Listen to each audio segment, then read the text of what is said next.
Welcome to Semper Fi, September 15th today. This week I thought we'd stretch our legs, get out of the studio. Came out to a place I like to frequent, the Marine Corps Leatherneck Club. Then we'd go inside and take a look around. Usually today I talk about history, what happened this day in time. But behind those doors you're going to see a lot of history on the walls of what they have. So let's go on inside and we'll meet the Commandant. All right, welcome inside the Leatherneck Club. You know, the Marine Corps was found in Tun Tavern, Philadelphia.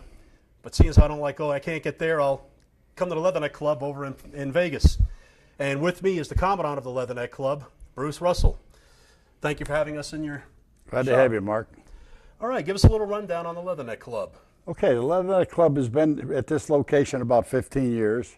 Started off with a little bar on that end of the building. And then it moved to, finally we need to build something. So we built this about 10 years ago. All right. And our membership has increased tremendously since then. We're well over 700 members. Wow. We're the largest detachment, of course, in Nevada, and one of the largest in the country. And we have what we call our mini museum here. If I can take you around, I'll show you a little bit and tell you what we've got. All right, we start off with the World War I. Everything that's in this building has been donated to us by family members and, of course, a lot of retired Marines, old Marines. They brought this in. This is all from World War I. You notice even the gas mask that they had because of all the problems they had in Europe. Oh, yeah. And there's still a little bit more of World War I over here, the old uniforms. Some of them, like that uniform over there, has actually got holes in it from the moths. And these are the old dress blues in cover from the Marine Corps. Those barracks covers are nice. Right. There's a 48-star flag. We've got, if you look up, of course, the top, it's just some of the history of the Marine Corps itself. Smedley Butler, Dan Daly, John Lejeune. As somebody pronounced, Lejeune. Yeah, I've heard that when I was stationed there. And these are different heroes of the Marine Corps over the years. All right, we're going to go down towards the, what you got next over there? Now we're going into World War II. Well, the Pacific. In the Pacific with Japan. We've got different various rifles from that were used during World War II, and even a Japanese holster from their, I guess that was their little pistol they carried, and ammo. And then we have next, what we have next is our women Marines. We have quite a few women Marines members here of the detachment. As a matter of fact, my junior vice commandant is a woman Marine, Lisa Michael. And she was on the show a couple of weeks back, and you might remember her. She was a sergeant. Right. She was a sergeant in the Marine Corps. Her husband is a retired 5. Chief Warrant Officer 5, yeah. W5. Yeah. W5. When I was in, they didn't have a W5. The highest they went was W4. And the 5 is still with the bursting bomb, though, too, right? Right, right. Okay. All right, so we're over here with the female Marines. Women Marines. Actually, they're not really women Marines. They're Marines. Yeah. Period. They've done away with all the different sayings. No, we don't call them women Marines. We call them Marines. That's just what they are. Yep. The Commandant came out this year, the new Commandant, Amos, and said, no such thing as an ex-Marine or a former Marine. You either are or you aren't. That's what he said. You either are or you aren't. So once a Marine, always a Marine has never been truer than right now. Okay, this is a little bit more of World War II. Showing various MP uniforms and things like that, the old rank structure, some medals, various medals from World War II. I don't see a 2nd Marine Division up there, that's what I was in, but it's here somewhere. Yeah, I don't see a 1st Marine Division either. Yeah, they're here somewhere. Yeah, we'll find them. retired. And then we've got the old Mae West, the old inflatable in case we went into the water by accident. What we have right here is these are Marine horsemen. Most people don't know that they were in Hawaii during the attack in 1941. All right. We've got this picture from an old Navy chief who came to the meeting and said, I've carried this for all these years. It's an original picture. Really? It's not a copy. So I've carried this for all these years, and I wanted to find a place to put it. I think I found the place. And we thanked them so much for it. The eagle and flag was here that we used for identification purposes for the ID cards for 9/11.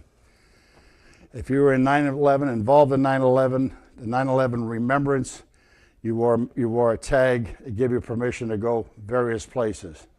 And that was the background for the pictures. And over here we have the table, which is normally yours. This is the Commandant's headquarters during meetings. The Commandant, Senior Vice, Junior Vice, Adjutant, Judge Advocate set up at the head table during the meetings. When are the meetings held? Fourth Tuesday of the month, 7 o'clock. 7 p.m. With the exception for this month. It's one day late because we have Lieutenant General Buck Bedard coming down to speak to us, and that's the only day he could make it. So we changed the meeting this month just for General Bedard. All right. He'll be here. If you'd like to come down, you'll be Is he retired amazed now? to listen to this guy. He's retired, yeah. All right. Retired Lieutenant General, but he still has a lot of drag in the Marine Corps. Lieutenant General, that's 3 stars. It's Yeah. pretty high up the food chain. Yes, it is. Okay, doing 20 years in, I understand the significance of the helmet with the rifle and the boots. Would you go ahead and enlighten a lot of people that are unaware of it? This was made by one of our members for us. It's a tribute mainly to the troops today, and of course, Vietnam, Korea. That's an M16 with a helmet on it. This is made out of solid steel. The Eagle Globe and Anchor is made out of solid steel. It was cut out, if you can believe somebody did that. That was a nice and the job. boots are denoting the fallen. Which is a very common tribute to all of our fallen veterans, regardless of what branch they were in. Absolutely. All right. Back here we have a podium that was made by one of our members, who was a retired furniture maker. And he made this as well as the bar at the end there. Now we'll see that in a little bit. Yeah. All right, picking up back on the wall. Now we're at the Korea. up in the Korean era. This is the Korean era. And of course, this is the chosen few right here. The chosen few are the people from the chosen reservoir. And they call them the chosen few mainly because of what they had to put up with weather-wise. If it was a common thing for people to have frostbite, just a common thing in Korea. This is also what they call the forgotten war. You know, they talk about World War II, they talk about Vietnam, they talk about present-day Iraq and Afghanistan, but they say very little about the Korean War. And that's why they call it the forgotten war. It's up to people like us to make sure people understand what we're talking about. Don't forget these guys. They spent 3 solid years in Korea from 50 to 53 protecting this country, protecting us from communism. It's something that's been remiss for many years. Especially when you got heroes like Chesty Puller that served in the Absolutely. Chosen Reservoir as well. We have a lot of members here that were in Chosen Reservoir. There's not too many of them still around. No, there's not. When you consider most of them are right around 80 years old or better, there's not too many of them around. Marine life is a tough life. Right, notice you got one of the Commandant's license plates up above there by the Thompson machine gun. There you go, 3-star. Yeah, That's probably from General Bedard. I wouldn't be sure, but I would think General Bedard because he is a member here. Okay. General Bedard is a member here at the League. All right, that's good. And this is more of Korea right here. Yeah, with the With leggings. the old rank. The old rank. That's an old gunnery sergeant that today would be a staff sergeant, same as Mark. They even wore leggings. What for, I don't know. I never had them. No. Well, when I came in, they were phased out back in Yes, '77. they were. Yes, they were. Going on a little further, this is more Korea. Here's a Claymore mine. They actually had cans of emergency drinking water, if you can believe that. Yeah, I do. And sea rations. We ate plenty of those sea rations. I don't know if they were healthy or not, but they filled your stomach, and that's about all they did. There was nothing really great about C rations. This is all Korea right here. You know what you don't have in there in any of the walls that I notice? A John Wayne. Yeah, You got to put one up to show how we used to open the cans. there you go. I always keep one on my keychain. My keychain's upstairs. I got one on there.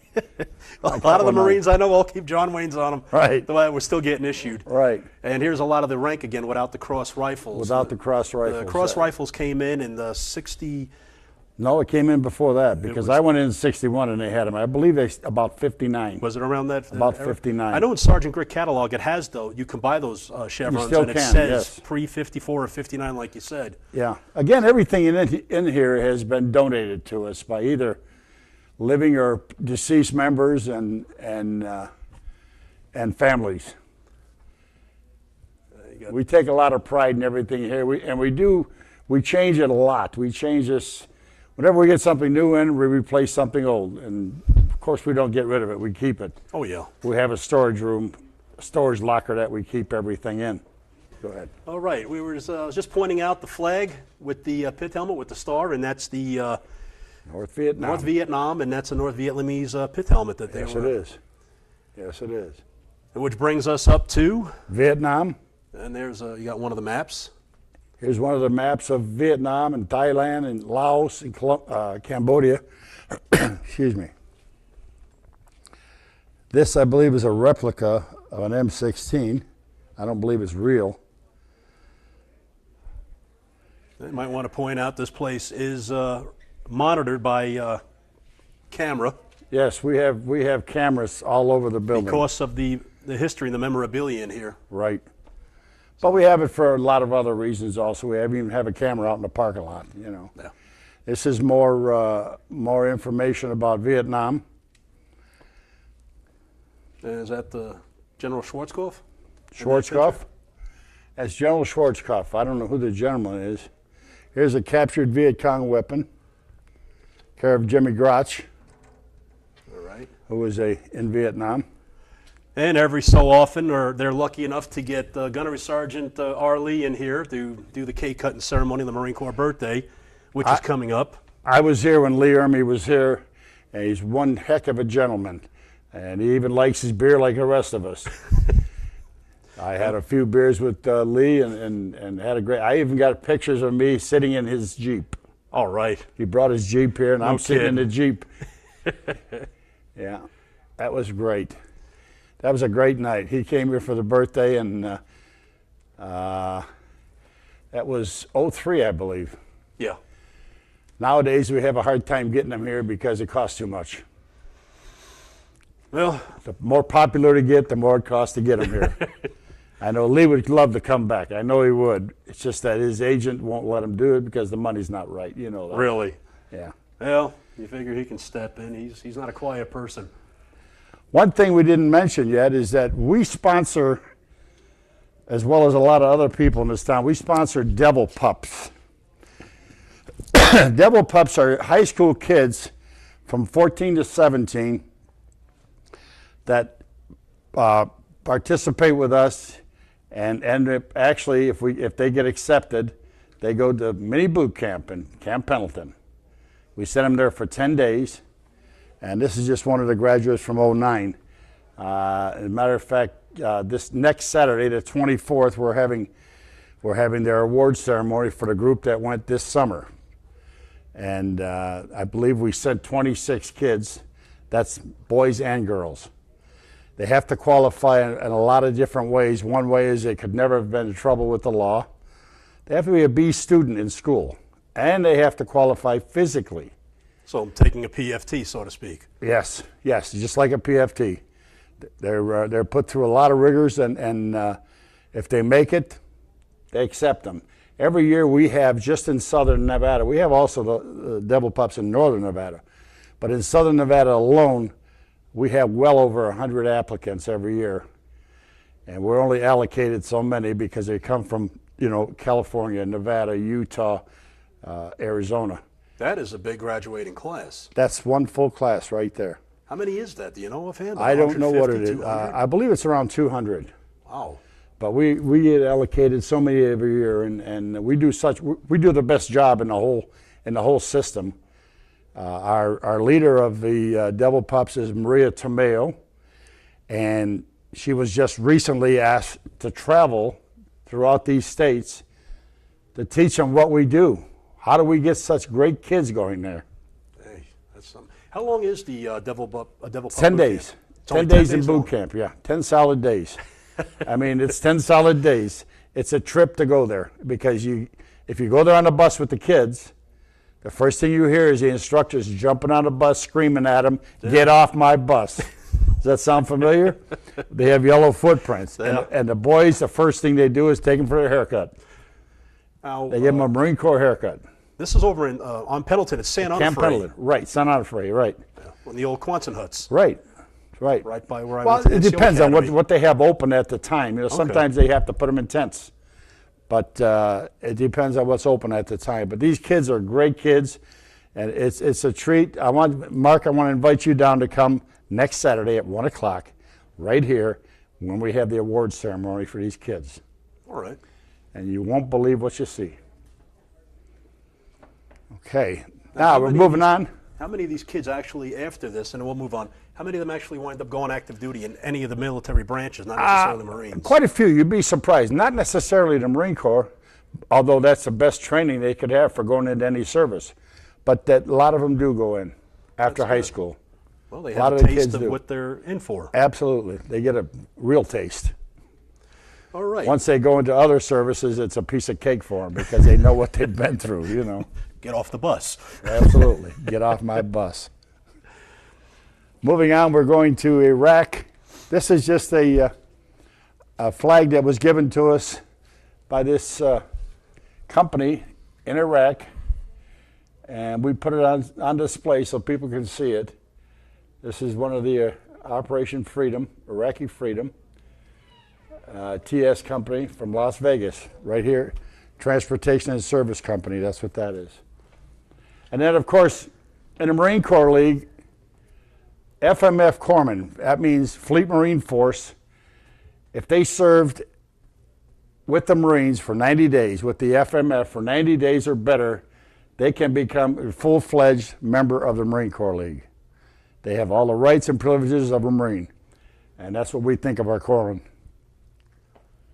And they get to wear on their ribbon, I forget which ribbon it is, but their ribbon indicates a Marine Corps emblem on it. Yeah. I think it's their good conduct or to show that they're It serving. has with- an actual mini Marine Corps emblem right on the ribbon itself. Right. As a matter of fact, my adjutant right now is a former Navy corpsman with the FMF. Really? He does a fantastic job. Philip Beaver. Bever's his real name. We call him Beaver. And then you can't see it down here with all the aircrafts, but a picture down in the corner of Pappy Boyington. Pappy who's a Boyington. Congressional Medal of Honor Right. recipient. And speaking of today, there was a Marine sergeant who just got the Medal of Honor for his actions in Afghanistan. Right. And he was presented today on the news, which I'm going to go catch in a little while. And It was also in the Review Journal today. it's in the RJ. Big article. Right. Big article. We have a big picture out front, out in the bar of Pappy Boyington. Good place to have him because that's where he would have been if he was here. In the bar. He'd be in the bar. So I said we were founded in Right. a Tun Tavern. Right. We keep the tradition going. Tun Tavern in Philadelphia. Over here we just have various pictures, and on my far right we have several members of British Marines that are members here, associate members here, and this is just some of their memorabilia from the British Marines. I was fortunate enough to train with them in North Carolina, and I got Oh, one were of the you? British Marine berets. Super. Yeah, we trained over when I was at New River. Super. They are super nice guys. Absolutely. Absolutely. The ones we have around here are fantastic guys too. And you got the traditional bayonet, the British commando knife. Right. What's this, an old Enfield, I believe? Yeah. Yeah, that's probably what they used in World War II. This place, like I said earlier, outside, this place is full of history. To come in here and just look around at the memorabilia. Right. And We also behind it, rent the hall for various private functions, parties you know. and such. Yeah. Yeah. parties and weddings. And you do a lot of cookouts in here. Absolutely. We'll get to the bunker. We'll go look at the bunker. Take a look at the bunker. Most people don't even know we have a bunker. Yeah. First time I told my daughter, she goes, "What do you mean you got a bunker?" Yeah. Took We her have a outside. All right, we'll go outside and look at the bunker. Okay, we can do that right now. All right, we're outside what's called the bunker, and cami netting, and the whole area back here, and sandbags, and this is basically your smoking area. As we were told in the course, smoking lamp is lit. So why don't you enlighten us a little And bit? I got it lit too. What's on the wall here is one of the old members here, World War II guys, Mac, Joe Munn, drew this on the wall outside. Drew it. He painted it. And at the time, this was in '98 that he did this, when this building was first built. He put all the officers, all the members that were on the committee, all the people that helped build this place, painted their picture up there. And as far as I know, that's going to stay forever. We also have, if you look over here, these are Marine Riders. Marine Riders are the rider group, motorcycle group that we have here, and probably about 90% of them are Marines. It's open to other riders too, but other members, I mean. But majority of them are Marines and members of the league here. And if you remember, one of my hosts, Mike, he's a Marine rider. He was on the show, and he was wearing his vest that day with that logo on it. Mike, by the way, works at Pyramid. What's that called? Luxor. Luxor. He does one of the shows there. He plays a bad guy. Can you tell? With a little scraggle You look in the at him, mohawk. you know he plays a bad guy. He's certainly not going to play a good guy. The way he's built and all the tattoos. He's a big guy. And then we just have various flags. We got a KIA flag down there and a Desert Storm flag. And this is your favorite right here, right, Mark? That's the one I like. Got that on my cell phone. Wife took a picture of it and put it on his cell phone as his wallpaper. Yep, that's all right. And we have a Desert Storm flag, Devil Dogs. Devil Dogs is something we haven't talked about yet. The Devil Dogs is the elite part of the Marine Corps League. The VFW has cooties. The DAV has Desert Rats. I believe that's what they're called. And the Marine Corps League has Devil Dogs. And to be a Devil Dog, you have to prove yourself within the league. In other words, you have to be somebody that just doesn't come and sit at the bar and have a drink. People that work on different committees and various functions. There we go with the music. Somebody turned it back on because they said we're out of the hall. But to be a Devil Dog, you have to be invited into the organization. It's not something you can just join. You have to be sponsored by somebody. And it's the elite of the Marine Corps League. And it's just people who do everything for the league. People that we have to depend on, usually on a constant basis, you know. And the biggest one we always did at the detachment out in Pahrump was the Toys for Tots. Right. And that was usually the biggest one we always did. That's another thing I want to tell you about the Marine Riders. Their biggest function is Toys for Tots. Last year alone, they raised over $11,000 for Toys for Tots. Wow. Just by doing their various functions, you know. And they're great bunch of guys. Great bunch of guys. All right. Okay, we'll take this back inside, and any other place you want to show us? Well, we can always go up to the library. You want to go up and take a look at the library? Yeah. Okay.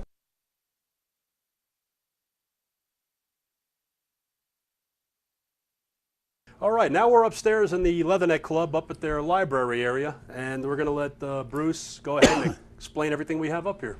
Okay, we've got, again, people have donated a lot of things to us. Some of them want to do it anonymously.